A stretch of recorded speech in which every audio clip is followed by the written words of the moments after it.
Friends, welcome to kitchens time.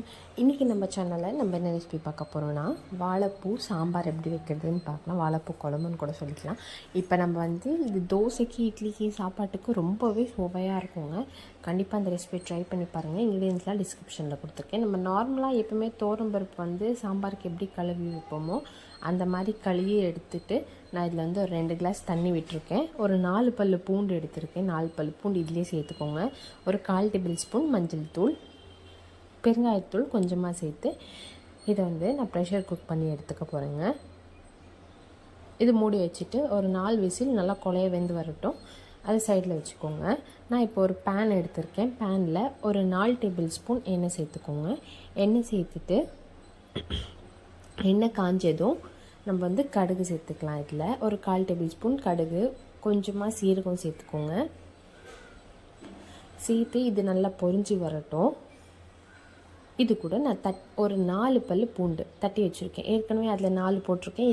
இதில் ஒரு 4 சேர்த்துக்கோங்க. நல்லா தட்டி சேர்த்துக்கோங்க. இது கொஞ்சம் நல்லா வதங்கட்டும். இது வதங்கின கையோட நான் இப்போ என்ன பண்ண போகிறேன்னா, வெங்காயம் எடுத்து வச்சுருக்கேன். 2 பெரிய பெரிய வெங்காயம் எடுத்து வச்சுருக்கேங்க. ஒரு கொத்து கருவேப்பிலை அதையும் சேர்த்து அதையும் நல்லா வதக்கி விட்டுக்கோங்க. இது கொஞ்சம் நார்மலாக ஓரளவுக்கு கண்ணாடி பதத்துக்கு வந்தால் போதும். இப்போ பார்த்திங்கன்னா வெங்காயம் ஓரளவுக்கு வதங்கி வந்துடுச்சு. நான் ஒரு 2 தக்காளி சின்னதாக எடுத்து வச்சுருக்கேன். அதையும் நறுக்கி வச்சுருக்கேன். அதை சேர்த்துக்கலாம். அதையும் சேர்த்துட்டு இதை நல்லா வதக்கி விட்டுருங்க. எப்பவுமே தக்காளி சேர்த்த கையோடு நம்ம கொஞ்சம் உப்பு சேர்த்தோன்னா தக்காளி கொஞ்சம் நல்லா சீக்கிரமாக வெந்து வந்துடும். ஸோ நல்லா கொஞ்சம் உப்பு சேர்த்துக்கோங்க. கூட உப்பு சேர்த்து இதையும் நல்லா வதக்கி விட்டுக்கோங்க. இப்போ வதக்கி விட்டுட்டு வாழைப்பூ நான் எல்லாம் அந்த தொப்புள் இதெல்லாம் எடுத்துகிட்டு நான் சின்னதாக நறுக்கி வச்சுருக்கேன். அது தண்ணியில் போட்டு வச்சுருக்கிறத நல்லா அலசி நம்ம இதில் சேர்த்துக்கலாம். இதையும் நல்லா வதக்கி எடுத்துக்கோங்க.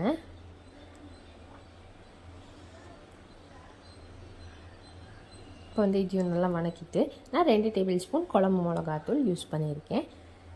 அதையும் சேர்த்துக்கோங்க. அதையும் சேர்த்துட்டு அந்த ரா ஸ்மெல் போகிற வரையும் கொஞ்சம் நல்லா வதக்கி எடுத்துக்கோங்க.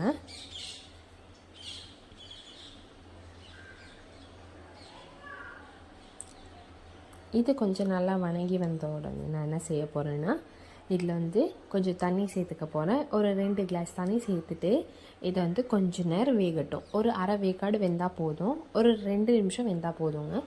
அது வரையும் வேக வச்சுக்கோங்க. இப்போ பார்த்திங்கன்னா இந்த மாதிரி கொதி வருது.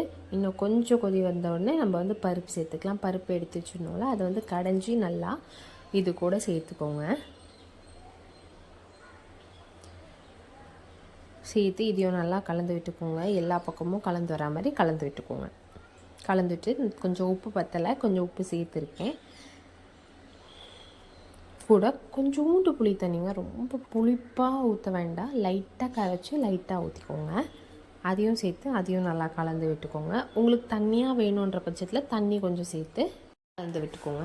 நெக்ஸ்ட்டு நான் தேங்காய் ஒரு 2 ஸ்லைஸ் எடுத்து வச்சுருக்கேன். அது கூடயே கொஞ்சமாக ஒரு 4 சீரகம் சேர்த்து அதை மெய்ய அரைச்சி எடுத்துக்க போகிறேன்.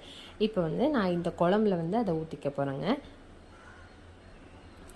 இந்த தேங்காயும் சீரகமும் அரைச்சி வச்சது ஊற்றினாதாங்க இதுக்கு டேஸ்ட்டாக இருக்கும். ஸோ அதனால் அதை ஊற்றிட்டு நம்ம நல்லா கலந்து விட்டு இந்த சீரகமும் தேங்காவோடைய பச்சை வாசனை போகட்டும். அது வரையும் கொஞ்சம் நல்லா கலந்து விட்டு கொதிக்க விட்டுக்கோங்க.